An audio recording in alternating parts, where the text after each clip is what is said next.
Hello friends, कैसे हैं आप सभी। स्वागत है आप सभी का आपके अपने YouTube channel dream I S पे। तो आज सेट नंबर है 16 और इससे पहले हम लोग 15 सेट कवर कर चुके हैं। उसका टेस्ट भी दिए हैं। तो बहुत अच्छा लगा। इसी तरह से हम लोग आगे बढ़ते चलेंगे। अब तक हम लोगों ने बहुत सारे क्वेश्चन को देख चुके हैं और हमें उम्मीद है कि आपको याद भी होगा। तो आज हम लोग सेट नंबर 16 को कवर करेंगे और इससे पहले हम लोग क्या करें, प्रीवियस सेट को देखते हैं जो आपको पिछले सेट में पूछा गया था। जो पिछले सेट के कुछ प्रश्न थे जो आपसे पूछा गया था, वो पहले हम लोग देखते हैं। पहला क्वेश्चन था कि मिसेल्स यानी कि खसरा जो बीमारी होता है, यह किसके कारण से होता है। तो यह एक वायरस जनित बीमारी है। वे तत्व कौन से हैं जो कमरा के तापमान पर तरल होता है। तो यह पारा और ब्रोमीन जो है कमरे के टेम्परेचर पर यह लिक्विड अवस्था में पाया जाता है। तीसरा था, भारतीय संविधान में संसद के दोनों सदनों की संयुक्त बैठक का प्रावधान किस देश के संविधान से लिया गया है। तो यह ऑस्ट्रेलिया से लिया गया है। अनुच्छेद 108 में वर्णित है। लीडर समाचार पत्र किसने शुरू किया था। तो यह मदन मोहन मालवीय के द्वारा शुरू किया गया था। आज के प्रश्नों को हम देखते हैं। पहला था, 2011 की जनगणना रिपोर्ट के अनुसार भारत का सर्वाधिक जनसंख्या घनत्व वाला राज्य कौन सा है। तो 2011 की एक रिपोर्ट जनगणना हुई थी। उसके अनुसार पूछ रहा है कि सबसे ज्यादा जो डेंसिटी है वो किस राज्य का था। तो बिहार का डेंसिटी जो है सबसे ज्यादा था। 2011 की रिपोर्ट के अनुसार सबसे ज्यादा जो डेंसिटी है वो बिहार राज्य का है। बिहार राज्य का सबसे ज्यादा यह घनत्व वाला राज्य है। इसकी जब हम देखते हैं तो ये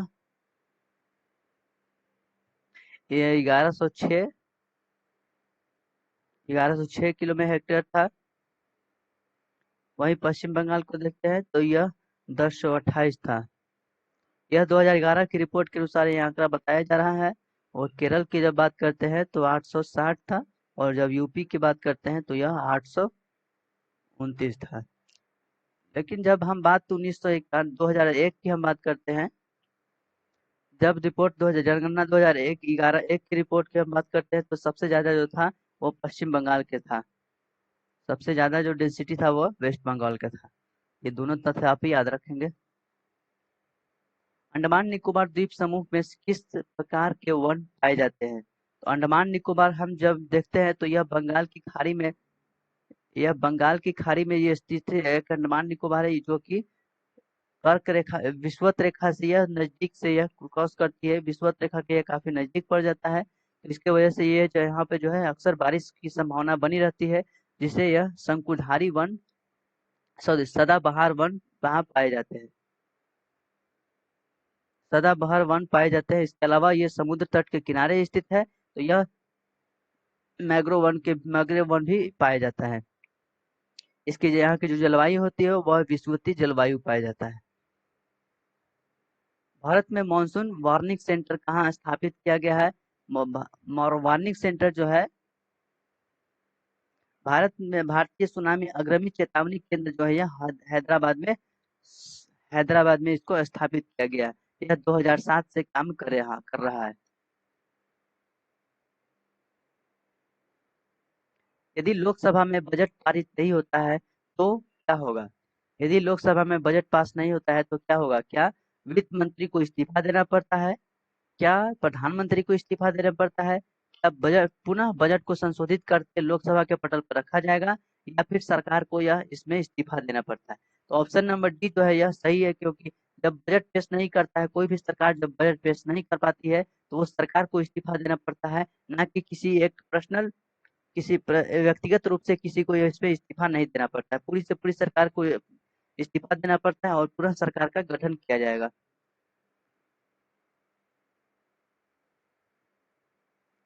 नई अखिल भारतीय सेवाओं का सृजन करने के लिए राज्य में उपस्थित राज्य राज्यसभा में उपस्थित तथा मतदान देने वाले सदस्यों की संख्या कम से कम कितनी होनी चाहिए। देखिए यहाँ पे ध्यान देने वाली बात यह है कि कह रहा है कि क्या चीज कि राज्यसभा में उपस्थित है। यानी ये नहीं कि जो राज्यसभा में जितना अधिकतम से अधिकतम जितना मेंबर हो सकता है उसकी जरूरत यहाँ पे नहीं है। राज्यसभा में जितने प्रेजेंट में उपस्थित लोग हैं उसमें, और वो लोग की बात कर रहा है और जो लोग मतदान दे सकते हैं उनकी उनकी सदस्यों की बात कर रही है। तो इसमें जो होता है वो इसमें 2/3 बहुमत की आवश्यकता पड़ जाती है। जब नई अखिल भारतीय और जब नई अखिल भारतीय सेवाओं का सृजन करना होता है, तो यह राज्यसभा के लिए 2/3 बहुमत की आवश्यकता पड़ जाती है।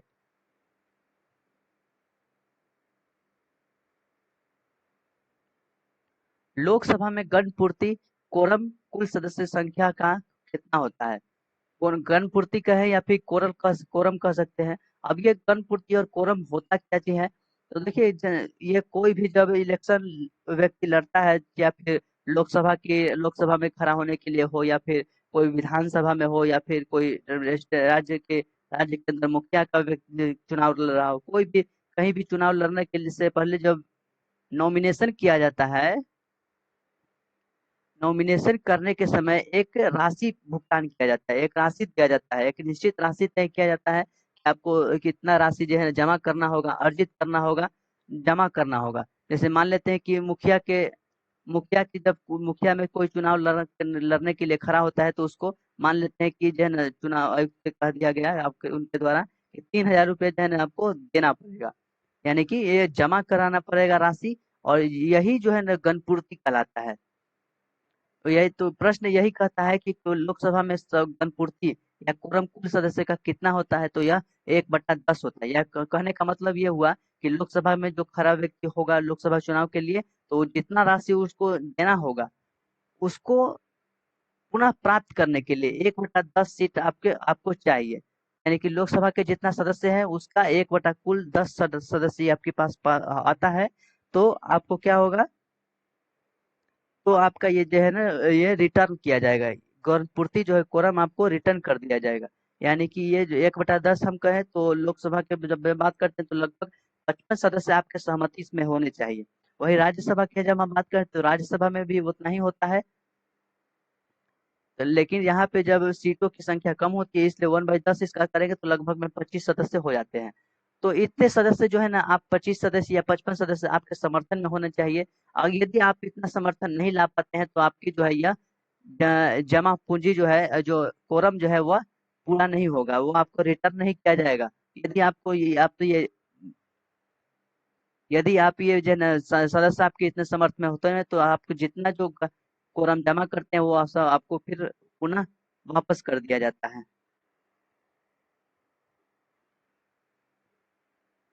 आई होप आप समझ गए होंगे। संसद के संयुक्त अधिवेशन के संबंध में कौन सा कथन गलत है? प्रश्न कर रहा है कि संयुक्त अधिवेशन बुलाने के लिए कौन सा अधिवेशन इसमें गलत है? तो पहला है कि संयुक्त अधिवेशन राष्ट्रपति बुलाता है। दूसरा है कि संयुक्त अधिवेशन की कार्यवाही लोकसभा की प्रक्रिया के नियमों के अनुसार संचालित होती है। तो ये भी सही है, ऑप्शन नंबर ए भी सही है, ऑप्शन नंबर बी भी सही है। जन विधेयक एवं संविधान संशोधन विधेयक पारित करने के लिए भी संयुक्त अधिवेशन बुलाया जा सकता है। तो ये ऑप्शन नंबर सी जो है गलत है। संयुक्त अधिवेशन की अध्यक्षता लोकसभा अध्यक्ष की अनुपस्थिति में लोकसभा के उपाध्यक्ष भी कर सकते हैं। तो ऑप्शन नंबर डी भी सही है।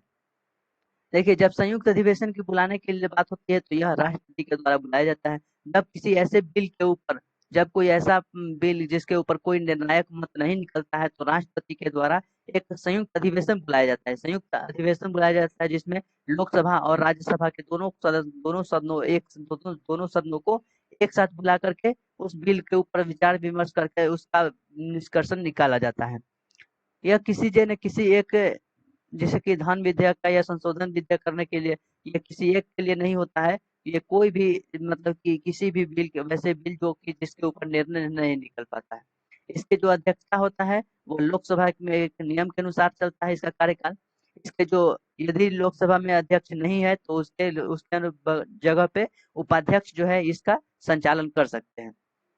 तो इस तरह से ऑप्शन नंबर सी जो है वो गलत है, क्योंकि ये जो है अधिवेशन जो बुलाया जाता है वह किसी ऐसे बिल के ऊपर बुलाया जाता है जिसका कोई निर्णायक मत काफी समय से नहीं निकल पाता है, तो उसके लिए राष्ट्रपति के द्वारा बुलाया जाता है। नियंत्रक एवं महालेखक परीक्षक केंद्र सरकार के लेखकों का प्रतिवेदन राष्ट्रपति को देता है, जिसे वह संसद के दोनों सदनों के पटल पर रखते हैं। इसके उपरांत संसद के किसी समिति के द्वारा इसकी जांच की जाती है। जब नियंत्रक एवं लोक लेखा परीक्षक समिति के अपनी जो रिपोर्ट पेश करता है राष्ट्रपति को, तो वो संसद के एक लोक लेखा जो समिति होती है, इसके द्वारा इसकी जांच की जाती है। नियंत्रक एवं महालेखक परीक्षा की रिपोर्ट की जो जांच की जाती है वह लोक लेखा समिति के द्वारा की जाती है। यह भी एक संसद का एक भाग है।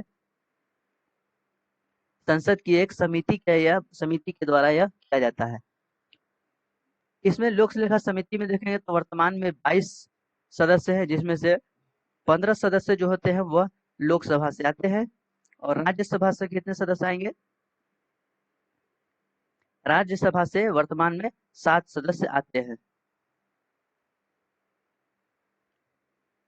अभी वर्तमान में बात करें तो लोकसभा में के जो इसके लोक लेखा समिति के जो अध्यक्ष है वह अधीर रंजन चौधरी है। ये आप ध्यान रखेंगे, वैसे हम लिख देते हैं।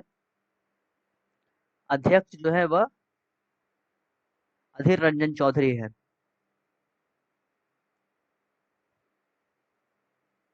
अधीर रंजन चौधरी,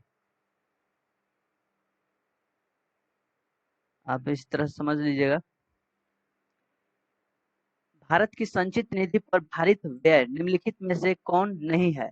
तो यह संचित निधि यानी कि राज्य का सरकार का जो कोषागृह होता है, जिसमें जहाँ पे उसका जो है कुल पैसा वगैरह रखा जाता है, उसे निधि संचित निधि कहते हैं।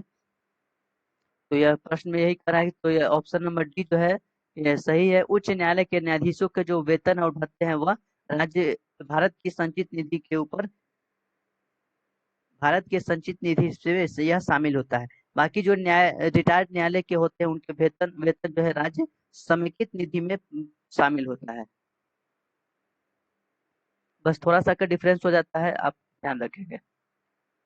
किसी राज्य के विधान परिषद की सदस्य विधान परिषद की सदस्य संख्या उस राज्य की विधानसभा के सदस्यों की संख्या से अधिक नहीं होना चाहिए। कितना अधिक नहीं होना चाहिए? जैसे कि मान लेते हैं कि किसी विधान परिषद के जैसे सदस्यों का चुनाव करना है कि सदस्यों का ये विधान परिषद में कितना सदस्य होना चाहिए, तो उसके लिए विधानसभा के सदस्यों को देखा जाता है कि विधानसभा में जो सदस्य हैं उसके 1/3 से अधिक नहीं होना चाहिए, 1/3 से अधिक नहीं होना चाहिए। ऑप्शन नंबर बी, 1/3 से अधिक नहीं होना चाहिए। कहने का मतलब हुआ कि अगर जैसे कि बिहार की विधानसभा की बात करें तो 243 सीट वर्तमान में है, तो इसका हम यदि 1/3 करेंगे तो कितना हो जाएगा? इसका हम यदि 1/3 करते हैं तो ये लगभग में 81 हो जाएगा, 81 सीट हो जाएगा। तो इस तरह से विधान परिषद की सीटों की गणना की जाती है, विधानसभा के परिषद के सदस्यों की संख्या का निश्चित किया जाता है, अनुमान लगाया जाता है कि कितना हो सकता है। वही हम जब मिनिमम की बात करते हैं तो कम से कम किसी भी विधान परिषद में 40 सीटें होनी चाहिए। 40 सीटें से कम नहीं होनी चाहिए, इससे ज्यादा हो सकता है। मिनिमम में आंकड़ा दिया गया है कि जो सदस्यों की जो संख्या होगी वह 1/3 से अधिक नहीं होगी। वहीं मिनिमम की जब बात करेंगे तो 40 सीटों से कम नहीं होनी चाहिए। इनमें से कौन सही सुमेलित नहीं है, यह आपको बताना है। तो यह जो है डोबेराइनर यह त्रिक नियम से संबंधित है, तो ये सही है। न्यूलैंड्स, तो यह भी अष्टक सिद्धांत के द्वारा इनके द्वारा दिया गया था। मोस्टली के द्वारा आधुनिक आवर्त सारणी दिया गया था, तो ये भी सही है। ऑप्शन नंबर डी जो है यह सही नहीं है। यह क्योंकि हाइजेनबर्ग जो है वह अनिश्चितता का सिद्धांत दिए थे। हाइजेनबर्ग के द्वारा अनिश्चितता अनिश्चितता का सिद्धांत अनिश्चितता का सिद्धांत दिए थे। वहीं हम अपॉर्चन नियम की बात करते हैं तो यह पाउली के द्वारा दिया गया था।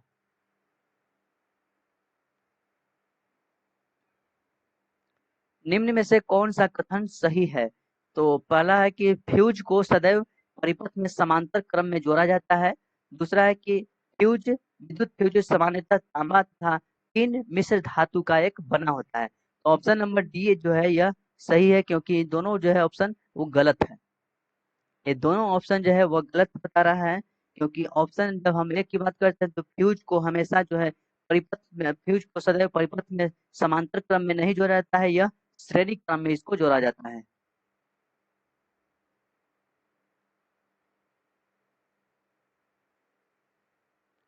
श्रेणी क्रम में इसको जोड़ा जाता है। वहीं जब हम इसके अलावा विद्युत फ्यूज जो है वह सीसा और टीन का एक मिश्र धातु होता है। तांबा और टीन का नहीं होता है, यह सीसा और टीन का मिश्र धातु होता है।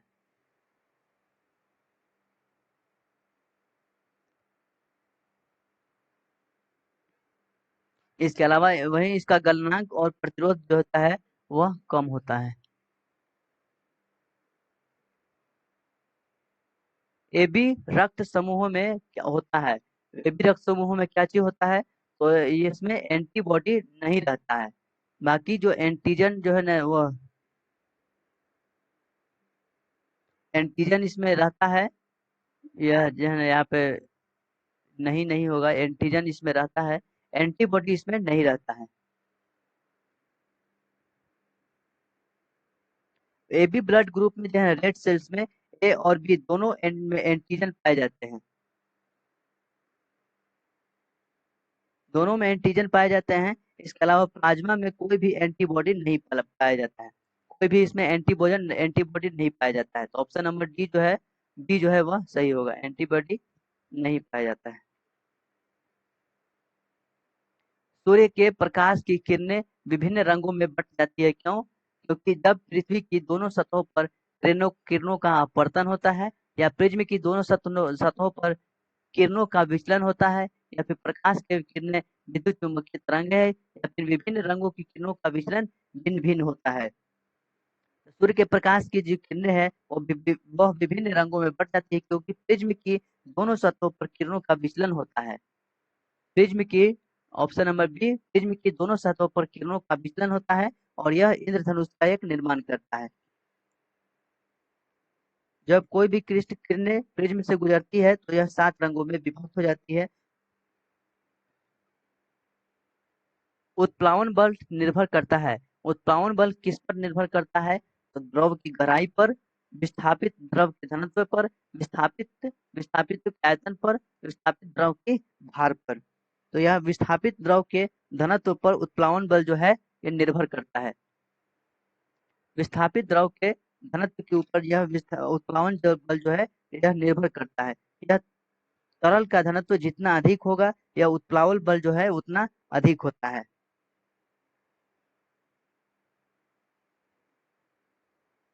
निम्नलिखित में से कौन सा तत्व सभी अम्लों में निश्चित रूप में उपस्थित रहता है? सभी एक निश्चित रूप में यह उपस्थित होता है। तो वह जो है वो सभी अम्लों में जो हाइड्रोजन जो तत्व है, हाइड्रोजन तत्व जो है यह एक निश्चित रूप में अवस्थित होता है। इसी कारण धातु किसी भी धातु से अभिक्रिया करता है और हाइड्रोजन गैस उत्पन्न कर देता है। हाइड्रोजन गैस जो है यह लगभग सभी तत्वों में एक निश्चित रूप से पाया जाता है, क्योंकि तभी जाकर यह किसी भी धातु से अभिक्रिया करता है और हाइड्रोजन गैस उत्पन्न करता है। किसी पदार्थ का उपचयन होता है यदि उसमें क्या होगा? ऑक्सीजन की वृद्धि होगा, ऑक्सीजन की ऑक्सीजन की वृद्धि होगा, हाइड्रोजन की वृद्धि होगा, हाइड्रोजन की कमी होगा तथा ए और सी दोनों होगा। तो पदार्थ का जो उपचयन होता है वह ऑक्सीजन की वृद्धि और हाइड्रोजन का ह्रास होता है। ऑक्सीजन की वृद्धि होगा और हाइड्रोजन की ह्रास होगा, यानी कि कमी होगा। तो ऑप्शन नंबर डी, ए और सी सही है। यही जब हम ये तो उपचयन हो गया। एक होता है अपचयन। अपचयन में क्या होता है कि ऑक्सीजन की ह्रास होता है और हाइड्रोजन की वृद्धि होता है। ये दोनों तथ्य आप याद रखेंगे, या फिर ऐसे इसको याद रख सकते हैं। उपचयन में क्या होगा? ऑक्सीजन की वृद्धि होगा और हाइड्रोजन की ह्रास होगा, यानी कमी होगा। तो इसके विपरीत में क्या होगा? अपचयन हो जाएगा। चोट लगने पर रक्तस्राव को रोकने एवं रक्त में जमने में कौन सा तत्व सहायक होता है? कौन सा तत्व इसमें सहायक होता है? तो रक्त को रोकने या रक्तस्राव में जमने में यह थ्रोम्बोसाइट जो है यह सबसे सहायक भूमिका निभाता है। इसे प्लेटलेट्स भी कहते हैं। ब्लड में एक प्लेटलेट्स भी होता है। इसका शरीर कार्य जो है वो क्या होता है? इसका कार्य जो होता है वो शरीर में हार्मोन और प्रोटीन उपलब्ध करवाना होता है। यह इसे प्लेटलेट्स भी कहते हैं। तो ये आप याद रखेंगे, कहीं ये थ्रोम्बोसाइट्स की जगह पर प्लेटलेट्स प्लेटलेट्स भी दे देगा, तो ये भी आप इसका नाम याद रखेंगे। इसका कार्य क्या होता है? ये जो है शरीर में हार्मोन और प्रोटीन उपलब्ध कराता है।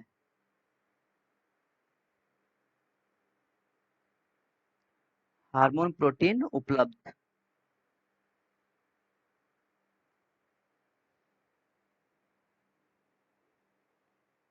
निम्न में से किस एक की समान विमा नहीं होती है? तो यह घनत्व और विशिष्ट घनत्व का जो होता है, इसका कोई विमा नहीं होता है, यह यूनिट लेस इकाई होता है। निम्न में से कौन सा पादप हार्मोन है? पादप हार्मोन, तो पौधों में मुख्यतः मुख्य रूप से 5 प्रकार के पादप हार्मोन पाए जाते हैं, जिसमें ऑक्सीजन ऑक्सीजन जिक्रेलिन, साइटोकाइनिन,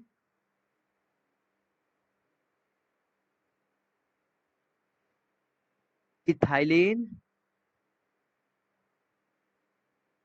और एसिटिक होगा।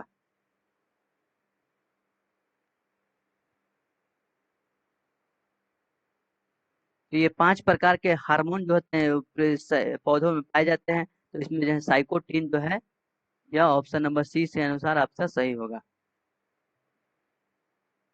मोमबत्ती का जलना क्या कहलाता है?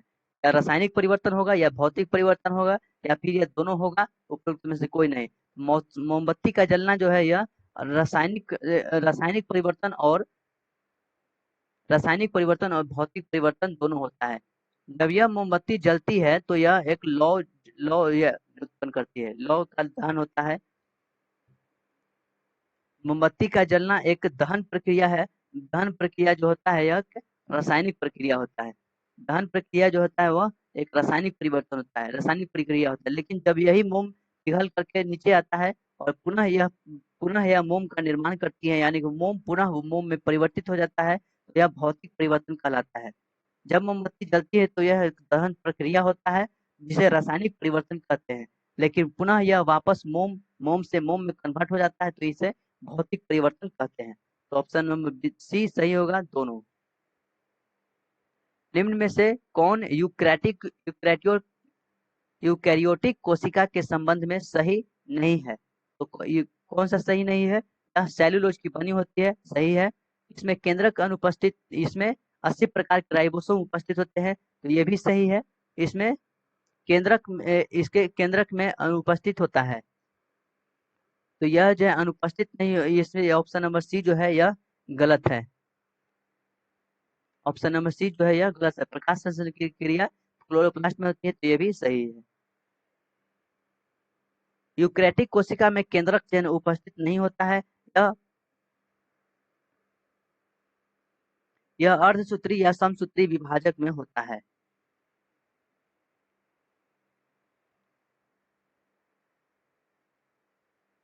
निम्नलिखित कथनों पर विचार करना है कि कार्य का मात्रक जूल होता है, सही है। शक्ति का मात्रक वाट होता है, तो ये भी सही है। ऊर्जा का मात्रक न्यूटन होता है, तो यह ऊर्जा का मात्रक न्यूटन नहीं होता है। ऊर्जा का मात्रक वही होता है जो कार्य का मात्रक होता है, जूल होता है। तो इस तरह से ऑप्शन नंबर 3 गलत है, तो केवल सी सही होगा। ऑप्शन नंबर 3 जो है, वह सही नहीं है। निम्न में से कौन रुधिर के कार्य नहीं है? रुधिर यानी कि ब्लड का कार्य नहीं है। तो ब्लड का जो कार्य होता है, वो ऑक्सीजन का परिवहन करना होता है, भोज्य पदार्थ का परिवहन करना होता है, हार्मोन्स को परिवहन करता है, लेकिन जल को असंतुलन नहीं करता है। यह जल को संतुलन बनाए रखता है, संतुलन बनाए रखता है।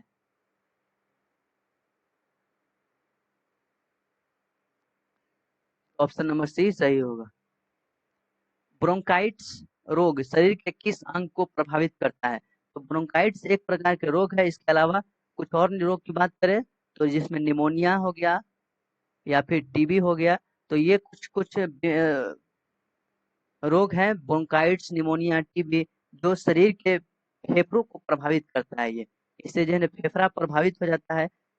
तो कुछ ये ऐसे सिगरेट के जो थी पैकेट होता है, उस पर भी लिखे होंगे, देखे होंगे कि टीबी का जो है, टीबी से इससे क्या होता है, फेफड़ा प्रभावित हो जाता है।